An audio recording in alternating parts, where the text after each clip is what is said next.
Hola Fausto, ¿cómo estás? Hola. Supe Sí. que tenías que hacer un trabajo de historia de la Edad Media. Sí, tú me vas a ayudar.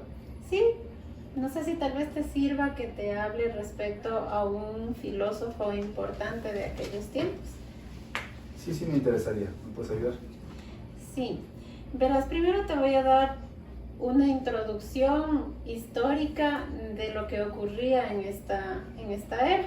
En 1751 empezaron a hacer una recopilación de varias obras de pensadores importantes o magníficos de esta generación. Esta recopilación de obras se dio en esta era que se llamaba la Era de las Luces o la Era de la Ilustración. Se le dio este nombre debido a la marcada inclinación u objetivo que tenían los pensadores de este tiempo, el cual pretendían, a causa de que la mentalidad de la civilización de este tiempo estaba muy inclinada a la religión, pretendían, y por ende era muy cerrada, ¿no? Ellos pretendían iluminar la ignorancia que tenía Europa de ese entonces con las luces del estudio y el razonamiento, que era algo de lo que carecía en este tiempo. En esta época, esta recopilación de libros tenía el nombre de enciclopedia. Pasado algunos años, en el año de 1764, se termina de hacer la recopilación de esta obra con un trabajo hecho por uno de los filósofos del cual te voy a hablar, llamado el diccionario. Bueno, pasándonos ya de la introducción al personaje que te voy a hablar, este personaje se llamaba Francis Marie Avenot. Este personaje nació en el año de 1956 en una familia adinerada de ese entonces, se podría decir. Su padre era notario y fomentó los estudios en la vida de su hijo. Bien, entonces como su familia era adinerada, fomentaron estudios, que era algo de lo más preciado en esta época porque no todos tenían acceso a la educación. Este personaje, Francis Marie, tuvo estudios religiosos. Estudió desde muy pequeño, a la edad de 10 años estudió filosofía y griego.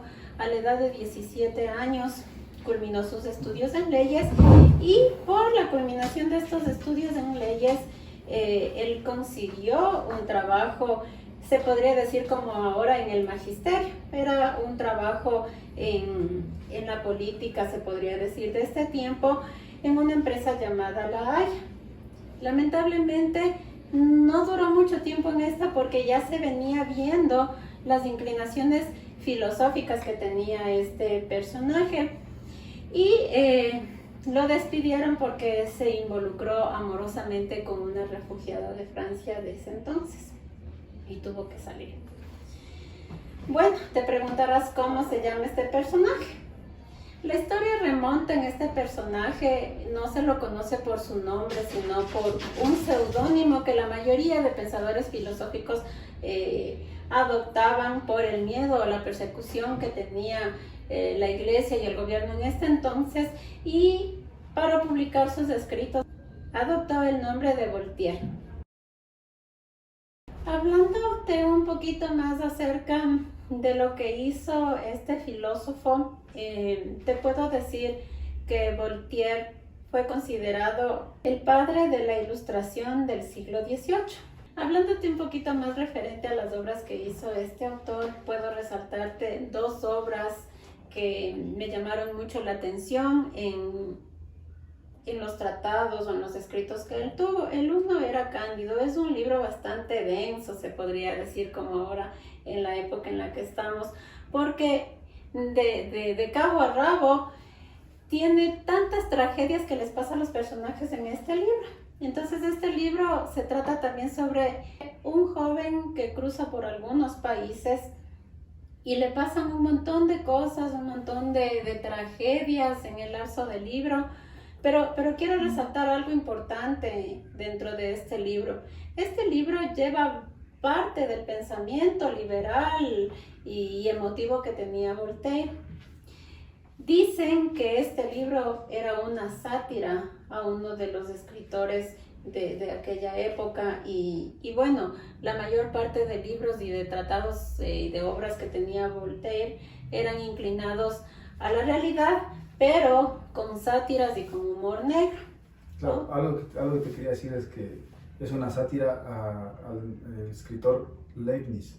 Sí, al escritor Leibniz iba enfocado, ¿no? Porque detrás de cada obra que tenía Voltaire siempre había una sátira para alguien, o él quería decir algo respecto a lo que pensaba, o dar juicio sobre los comportamientos y las actitudes que tenían los pensadores de esta época. Claro, por eso mismo él, cada vez que hacía sus escritos, sus tratados, siempre tenía tenía muchos enemigos, se ganaba muchos enemigos por la forma de escribir. Obra de la que te quería hablar era Edipo. Esta obra fue muy polémica y fue una de las causas por la que fue apresado la primera vez, pero eso te voy a conversar a continuación. Esta obra estaba basada en el libertinaje de las relaciones sexuales que tenían en la realeza de ese entonces. Entonces, como comprenderás, como la gente allá era bastante legalista, él fue apresado debido a esto. Pero bueno, estas son las dos obras que me llamaron la atención por su contenido, ¿no? Y por la manera de expresarse que tenía este pensador. Como te había dicho, como este pensador era demasiado polémico, lanzaba sátiras, tenía su vida, como ya vimos al inicio, su primer trabajo incluso con tan corta edad lo tuvieron que enviar porque se involucró amorosamente con una persona. Su vida estaba basada en libertinaje y sus obras denotaban también, aparte del libertinaje que la gente podría pensar que existía en ese tiempo, era la libertad de expresión y la libertad de pensamiento, que era muy avanzada su manera de pensar en este tiempo. Por el mismo hecho de que sus obras tenían sátiras y humor negro, se ganó un montón de enemigos. Es así que él vuelve a caer una segunda vez apresado por este tema del libro que escribió de Edipo, y se mantuvo en la cárcel de Bastilla. Y se mantuvo en la cárcel de Bastilla. La Bastilla. Y se mantuvo en la cárcel de la Bastilla por un lapso más o menos de unos 6 meses. Tiempo en el cual, como él ya había tenido una mala experiencia, casi 2 o 3 años que estuvo la primera vez en la cárcel, se sintió obligado a llegar a un acuerdo, y en este acuerdo estaba estipulado que él tenía que salir de Francia. Así que lo extraditan o le envían fuera de Francia y él se fue a Londres. Una de las pautas que marcó más el pensamiento liberal de Voltaire, porque se topa en Londres con obras de Shakespeare y con obras de Newton, quienes amplían el conocimiento que él tenía respecto a la teoría que él manejaba.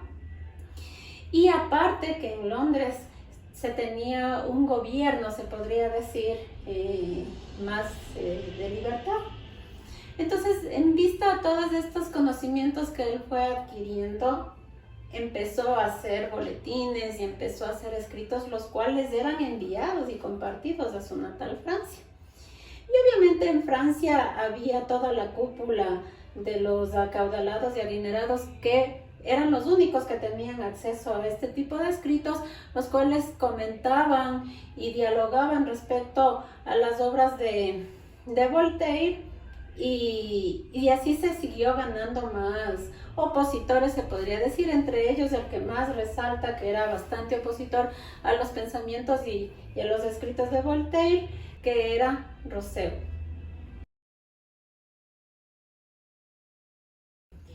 Bueno, Voltaire permanece en Londres un lapso de 10 años. Y para 1728 él regresa a su natal Francia, pero regresa ya con una mentalidad más firme, más madura.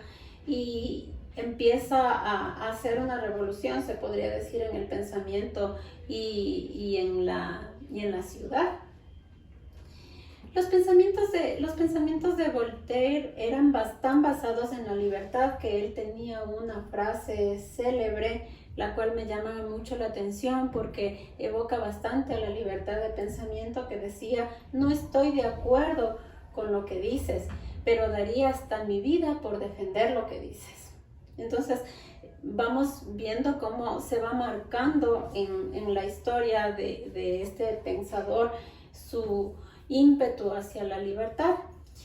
Claro que también estaba mezclado y el ambiente social en el que él se desarrollaba influía bastante en la crítica y en el pensamiento que él tenía diferente a los demás. Este pensamiento de libertinaje venía adoptado desde su tío, según lo que cuenta la historia. Voltaire tenía un pensamiento respecto a las relaciones sexuales que decía que son de orden normal, no son de orden natural, y que cualquiera puede ejercer este acto, ¿no? Y siempre y cuando, obvio, sea consensuado por las dos partes o por varias partes, no se sabe, ¿no? En eso.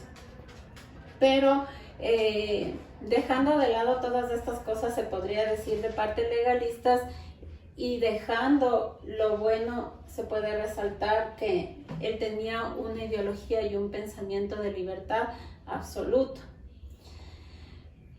Este personaje era tan ingenioso, tan inteligente, que una de las cosas que me llamó bastante la atención dentro de la historia de este personaje fue cómo él llegó a tener dinero. Sabemos que él venía de una familia acaudalada, pero en el trajín, en el vaivén de las cosas y de la vida, él tenía que buscarse su sustento. Y él era una persona rica, pero la manera en la que él se hizo rico es bastante singular.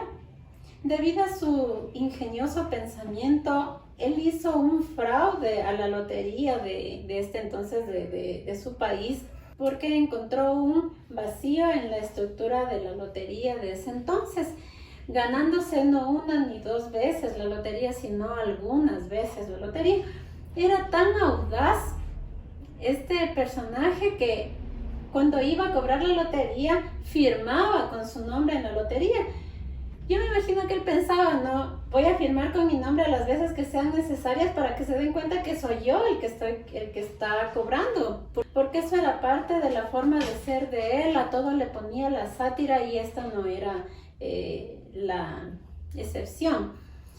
Cuando ya se dieron cuenta por fin de que una sola persona era la ganadora de la lotería, el Estado vino y le juzgó, le buscaron, le indagaron, pero al darse cuenta y al analizar que él ganó de una manera legítima, se podría decir, no pudieron hacer nada en contra de él. O sea que, como que dice, el robo era bueno. Fue legal el robo. Fue legal el robo. Así como dicen ahora. Bueno, eso respecto a la vida de Voltaire. Este personaje fue un pensador magnífico. Defendía la libertad de expresión, defendía la libertad de pensamiento, defendía la justicia y lo profesaba también, no solamente con palabras sino con hechos, porque él tenía sus empleados con el mejor sueldo de la ciudad. Entonces él no solamente lo decía o lo escribía, sino que también lo ejercía. Y hablando de Voltaire en la economía, él es uno de los precursores para el Tratado de Libre Mercado, y de ahí viene la obra escrita por Adam Smith. Espero que esto te haya servido y seguiremos comentando respecto al tema en otra ocasión. Yo te agradezco mucho y ha sido para mí muy fructífero la conversación que hemos tenido, Gracie. Te agradezco mucho. Gracias.